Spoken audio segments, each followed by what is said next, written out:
Hello everyone, मैं assistant professor Radha Tiwari GS college of commerce Wardha के e learning platform पे आप सभी का स्वागत करती हूँ। सो स्टूडेंट्स, पिछले वीडियो में हमने जो इनकॉर्पोरेशन की स्टेजेस है या फॉर्मेशन ऑफ कंपनी की स्टेजेस है, उसका पहला जो स्टेज था प्रमोशन स्टेज, या उसमें प्रमोटर्स के बारे में पूरी जानकारी ली थी। आज के इस वीडियो में हम हमारे सेकेंड स्टेज पे मूव कर रहे हैं, जिसमें हम registration and incorporation of company इस सेकेंड स्टेज का यहाँ पे अध्ययन करने वाले हैं या स्टडी करने वाले हैं। तो इस स्टेज को मींस सेकेंड स्टेज को, जिसमें registration and incorporation of company के बारे में हमें यहाँ पे स्टडी करना है, इस स्टेज को हमने 4 अलग अलग सब स्टेजेस में डिवाइड किया है। मींस अगर हमें सेकेंड स्टेज यहाँ पे एनालाइज करनी है तो उसके लिए हमें 4 स्टेजेस को पहले एनालाइज करना पड़ेगा। उसके बाद हम ये कह सकेंगे कि हमने registration and incorporation of company को पूरे रूप से यहाँ पे पढ़ लिया है। तो इसको जो 4 अलग अलग स्टेजेस में या स्टेप्स में मैंने डिवाइड किया है, ये ऑलरेडी डिवाइडेड है। वो है first preliminary stage, then second application for registration and delivery of document, then third scrutiny and registration of documents, and last issue of certificate of incorporation and CIN। अब इस 4 stages को जब हमें पढ़ना है तो इन 4 स्टेजेस में अलग अलग जो यहाँ पे फॉर्मेलिटीज है, अलग अलग लीगल डॉक्यूमेंटेशन है, इसका पहले हमें यहाँ पे स्टडी करना पड़ेगा। इसीलिए सबसे पहले हम स्टार्ट करेंगे हमारी फर्स्ट जो स्टेप है सेकेंड स्टेज के अंतर्गत, जो फर्स्ट स्टेप है प्रिलिमिनरी स्टेज, उससे हम यहाँ पे शुरुआत करेंगे। तो हम यहाँ प्रिलिमिनरी स्टेज के फर्स्ट स्टेज को देखने जा रहे हैं कि प्रिलिमिनरी स्टेज में कौन कौन से लीगल डॉक्यूमेंटेशन करने पड़ते हैं या कौन कौन सी फॉर्मेलिटीज करनी पड़ती है। तो सबसे पहली फॉर्मेलिटी करनी पड़ती है deciding the kinds of company. अब deciding the kinds of company के अंतर्गत हम ये बोलेंगे कि काइंड माने प्रकार, कंपनी कौन से प्रकार की होगी, ये सबसे पहले प्रमोटर को यहाँ पे सुनिश्चित करना पड़ता है या डिसाइड करना पड़ता है। मीन्स अगर हम देखें तो कंपनी प्राइवेट कंपनी होगी या पब्लिक कंपनी होगी या 1 पर्सन कंपनी होगी। और आपके जानकारी के लिए मैं बता दूं कि 1 पर्सन कंपनी भी प्राइवेट कंपनी के अंतर्गत या प्राइवेट कंपनी के जैसी ही मानी जाती है, या हम ये बोलेंगे कि 1 पर्सन कंपनी ये प्राइवेट कंपनी इस रूफ के अंतर्गत ही आती है। तो जब हमें यहाँ पे कंपनी का टाइप डिसाइड करना है, उसके साथ साथ कंपनी मतलब गारंटीड बाय शेयर होगी या मतलब यहाँ पे जिसको हम बोलेंगे कि गारंटीड बाय शेयर, या जिसको हम बोलेंगे कि अनलिमिटेड गारंटी वाली भी हो सकती है, या जिसमें हम ये बोलेंगे कि विथ और विदाउट शेयर कैपिटल वाली कंपनी। मतलब ये जो अलग अलग फॉर्मेट कंपनियों के होते हैं, इसमें से एक स्टैंडर्ड फॉर्मेट प्रमोटर को अपनी इस जो मतलब प्रपोजल है जो कंपनी का, इस प्रस्तावित कंपनी के लिए चूज करना पड़ता है। और इसीलिए यहाँ कहा गया है deciding the kind of company. अब इसमें पूरी बातें आ जाती है कि कंपनी के प्रकार के साथ साथ ही आगे की जो चीजें मैंने बताई है, जैसे कि शेयर कैपिटल, गारंटी के बारे में यहाँ पे हम देखते हैं, ये सब चीजें इसी में आती है। फिर सेकंड स्टेप है deciding the place of registered office. Means company जिस जगह पर या कंपनी का अधिकृत कार्यालय, ऑथराइज्ड ऑफिस जिस जगह पर होगा, उस प्लेस को हमें सबसे पहले डिफाइन करना पड़ता है, या उसको यहाँ पे हमें उसकी जगह सुनिश्चित करनी पड़ती है। उसके अलावा अगर आप मतलब एज ए प्रमोटर आप प्लेस यहाँ पे डिसाइड करने में अनेबल हो, तो ये परिस्थिति में आप क्या कर सकते हो कि एटलीस्ट स्टेट मतलब राज्य तो भी हमें वहां पे डिफाइन करके देना होता है कि इस राज्य में हमारी कंपनी का जो रजिस्टर्ड ऑफिस है या ऑथराइज रजिस्टर्ड ऑफिस है, अधिकृत पंजीकृत कार्यालय है, वो इस स्टेट में रहने वाला है। और फिर बहुत जल्द ये प्रक्रिया हमें पूरी करके वहां पे कंपनी का जो एक्चुअल करस्पॉन्डेंस के लिए, माने जिसको हम पत्र व्यवहार भी कहते हैं, तो करस्पॉन्डेंस के लिए जो एड्रेस प्रोवाइड करना होता है वो हमें यहाँ देना होता है, और ये प्रिलिमिनरी स्टेज में आता है। उसके बाद थर्ड यहाँ स्टेप बताई गई है obtaining DIN, director identification number, by the prospective directors. Means जो डायरेक्टर्स हमारे कंपनी के हैं, प्रोस्पेक्टिव डायरेक्टर्स क्यों कहा गया है अब फिर से यहाँ पे, क्योंकि अभी ये जो डायरेक्टर बनने वाले हैं ये प्रोस्पेक्टिव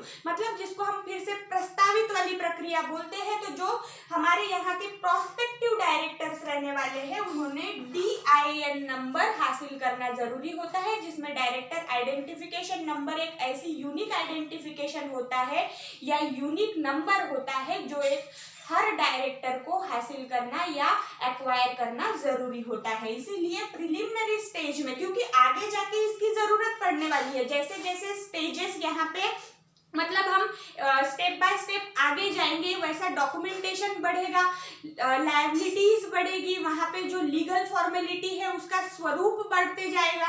तो इसके लिए फिर वहाँ हम जो पहले मैनुअल चीजें करते थे या जो चीजें मतलब जैसे नाम पहले चला करता था, तो अब ऐसे नाम के जगह वहाँ पे एक पर्टिकुलर नंबर दिया जाता है, उस नंबर से आपकी वहाँ पूरी आइडेंटिफिकेशन होता है। इसीलिए डायरेक्टर्स को ये मैंडेटरी किया गया है कि वो DIN नंबर ऑब्टेन करे या हासिल करे। उसके बाद fourth step under preliminary stage बताई गई है, containing digital signature bye promoters और प्रोस्पेक्टिव डायरेक्टर्स। अब जैसे हमने पिछले वीडियोस में देखा था कि मतलब जो हमने देखे थे लैंडमार्क्स जो देखे हैं 2013 के लॉ में, तो इसमें एक ई मैनेजमेंट या जिसको ई एडमिनिस्ट्रेशन हमने कहा था, ई गवर्नेंस का नाम दिया था। तो मैक्सिमम वर्क या मैक्सिमम जो डॉक्यूमेंटेशन की फाइलिंग है वो ई फॉर्मेट में होने वाली है, इलेक्ट्रॉनिकली होने वाली है। तो अगर डॉक्यूमेंटेशन हम ई फॉर्मेट में इलेक्ट्रॉनिकली करेंगे तो क्या वहां पे हम मैन्युअली सिग्नेचर कर पाएंगे?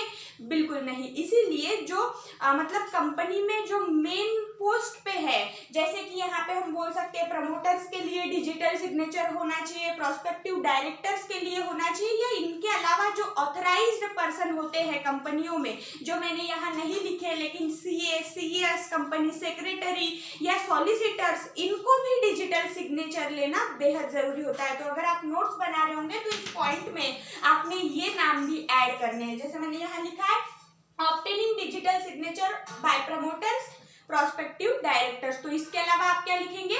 अदर ऑथराइज्ड पर्सन करके आप वहां CA, CS, कंपनी सेक्रेटरी और उसके अलावा सॉलिसिटर्स का नाम भी दे सकते हैं। उसके बाद फिफ्थ पॉइंट यहाँ बताया गया है प्रिलिमिनरी स्टेज के अंतर्गत selecting and reserving name of company. जो कंपनी अब हम जिसको अभी तक प्रस्तावित कंपनी बोल रहे थे, उस प्रस्तावित कंपनी को प्रपोजल जो है उसको एक नाम होना चाहिए, एक स्वरूप होना चाहिए। जब पूरे डॉक्यूमेंटेशन पूरे हो जाएंगे उसके बाद वो एक आर्टिफिशियल पर्सन बोल के एग्जिस्टेंस में आने वाली है, तो इसके लिए उसका एक नाम होना चाहिए जिस नाम से वो जानी जाए। इसके लिए यहाँ पर जो मतलब एक प्रक्रिया बताई गई है प्रिलिमिनरी स्टेज में कि सिलेक्शन और रिजर्व कैसे करना है। तो सिलेक्शन मतलब सुनिश्चित तो हम पहले 3 या 4 नाम यहाँ पे प्रमोटर सोच लेंगे, लेकिन ये नाम जो आपको प्रोवाइड किए जाएंगे वो रजिस्ट्रार ऑफ कंपनी जो होते हैं या रजिस्ट्रार ऑफिस जो है वहां से आपको उस पर सिक्का मुर्तब या जिसको हम बोलते हैं कि अप्रूव करना, ये प्रोसेस रजिस्ट्रार ऑफिस से की जाती है। तो वहां से आपको वो नाम रिजर्व कर लेना पड़ता है, वहां से वो नाम आपको रक्षित करना पड़ता है अपने इसके लिए कि अब ये नाम हमें मिला हुआ है। फिर बाकायदा रजिस्टर ऑफिस में नंबर के साथ आपके नाम के साथ आपकी कंपनी रजिस्टर्ड होती है और ये सब प्रक्रिया selecting and reserving name of company में आती है। उसके बाद सिक्स्थ स्टेज या स्टेप है अंडर प्रिलिमिनरी स्टेज के ड्राफ्टिंग मेमोरेंडम। अब मेमोरेंडम जो है या जिसको हम बोलते हैं मतलब मेमोरेंडम या मेमोरेंडम ऑफ एसोसिएशन जिसको कहा जाता है, इसका ड्राफ्टिंग करना जरूरी होता है। और जैसे अब हमने कंपनीज का देखा था गारंटीड बाय शेयर वगैरह जो ऐसे प्रकार पड़ते हैं ना, इसके आधार पे कंपनी लॉ 2013 में सेक्शन 1 के अंतर्गत जो मेमोरेंडम ऑफ एसोसिएशन है वो ABCDE ऐसे अलग 5 जो टेबल्स बोले गए हैं उन टेबल्स के आधार पे तैयार की जाती है। अभी मैं ABCDE का आपको यहाँ पे बिल्कुल क्लेरिफिकेशन नहीं दूंगी क्योंकि 2-3 वीडियो जाने के बाद जब हमारा मेमोरेंडम ऑफ एसोसिएशन और आर्टिकल ऑफ एसोसिएशन चालू होगा तो उसमें डीप में हम इन टेबल को एनालाइज करने वाले हैं, डीप में इन टेबल्स की स्टडी करने वाले हैं। तो इसीलिए यहाँ पे केवल ध्यान में रखना है कि मेमोरेंडम को ड्राफ्ट करना है जिस काइंड की हमारी कंपनी है, जिस प्रकार की हमारी कंपनी है, उस प्रकार के लिए जो मेमोरेंडम का एक टेबल बनाया गया है उस पर्टिकुलर टेबल में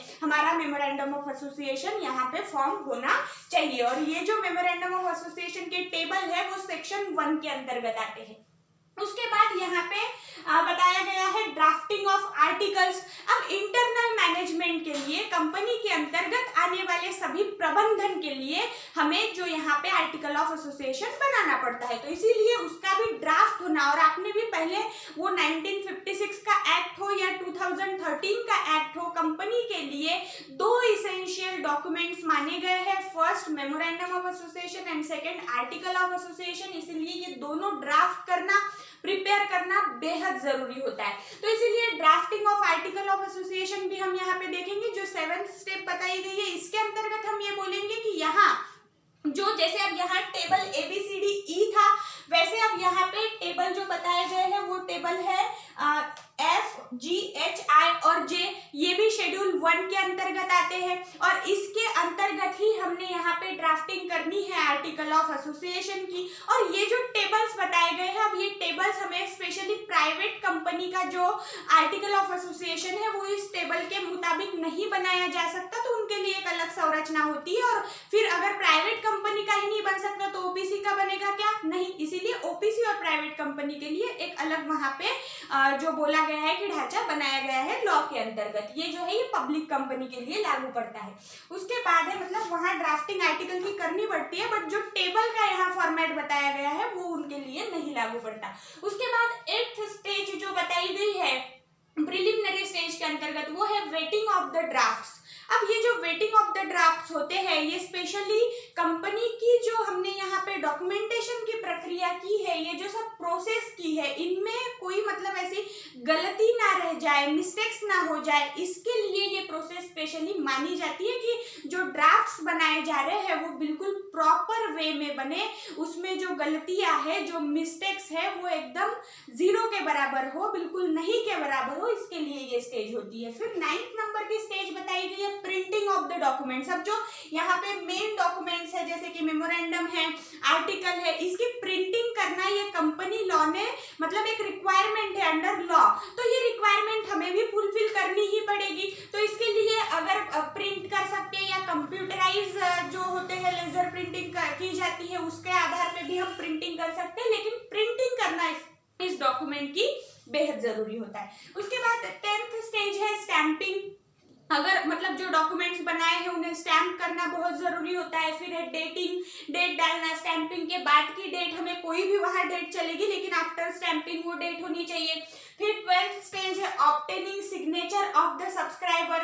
अब यहाँ पे जो सब्सक्राइबर है तो देखिए जो पब्लिक कंपनी होती है उनके लिए मिनिमम 7 सब्सक्राइबर होने चाहिए, जो प्राइवेट कंपनी होती है उनके लिए मिनिमम 2 सब्सक्राइबर होने चाहिए, और जो ओपीसी माने 1 पर्सन कंपनी है उसके लिए 1 सब्सक्राइबर होना जरूरी है। तो इनके जो ये मतलब जो सब्सक्राइबर है इनकी सिग्नेचर हमें लेनी पड़ती है। अब ये सब सिग्नेचर कहाँ लेंगे हम? तो मेमोरेंडम पे इसकी सिग्नेचर हमें लेनी पड़ती है, और उस सिग्नेचर के अलावा भी हमें उनकी पूरी जानकारी यहाँ पे कंडक्ट करनी पड़ती है। उसके अलावा है obtaining consent of the nominee in case of 1 person company. तो मैंने पिछले वीडियो में भी आपको बताया था कि अगर 1 पर्सन कंपनी है तो उन्हें स्ट्रिक्टली मैंडेटरीली अपनी जो मेमोरेंडम है उसमें अपने नॉमिनी के संदर्भ में कंसेंट देना होता है। तो वही यहाँ पे बताया गया है कि वो कंसेंट जो है वो ऑब्टेन करना प्रिलिमिनरी स्टेज का एक भाग है। अब यहाँ पे 13 मैंने स्टेजेस लिखी है, जो अब बोर्ड को लिमिटेशन है उसके कारण जो रिमेनिंग 5 स्टेजेस है वो मैं आपको बुक से समझाती हूँ। तो यहाँ पे 14th स्टेज बताई गई obtaining declaration as to compliance with legal requirement. Means यहाँ हमें डिक्लेरेशन देना पड़ता है कि आपने जितनी भी लीगल रिक्वायरमेंट्स है वो पूरी कर ली है। इसका भी एक स्पेशल फॉर्मेट होता है, और उस फॉर्मेट के अंतर्गत या जिसको फॉर्म नंबर INC 3 कहा जाता है उसमें वो पूरी डॉक्यूमेंटेशन आपको फिल करना पड़ता है। कौन कौन से लीगल रिक्वायरमेंट्स आपने फुलफिल किए हैं इसका वहां पे आपको प्रूफ देना पड़ता है, और उसके आपने प्रूव करने के बाद कि आपने लीगल रिक्वायरमेंट्स को पूर्ण रूप से वहाँ पे मतलब क्या हम जिसको बोलेंगे कि जो डिक्लेरेशन आप दे रहे हो कि ये सब बातें सच्ची है, सच है, तो उसका वहाँ वो डिक्लेरेशन आपका दिखता है कि आपने ये सब जानकारी वहाँ पे दी है और लीगल रिक्वायरमेंट्स फुलफिल की है। उसके बाद 15th स्टेज है obtaining affidavit from subscriber and person name as a first director. जो सब्सक्राइबर बने हैं, जो फर्स्ट डायरेक्टर बने हैं, इनसे हमें वहाँ पे एफिडेविट लेना पड़ता है कि वो विलिंगनेस से हमारे इस कंपनी के अंतर्गत फर्स्ट डायरेक्टर बनने के लिए रेडी है या सब्सक्राइबर बनने के लिए रेडी है।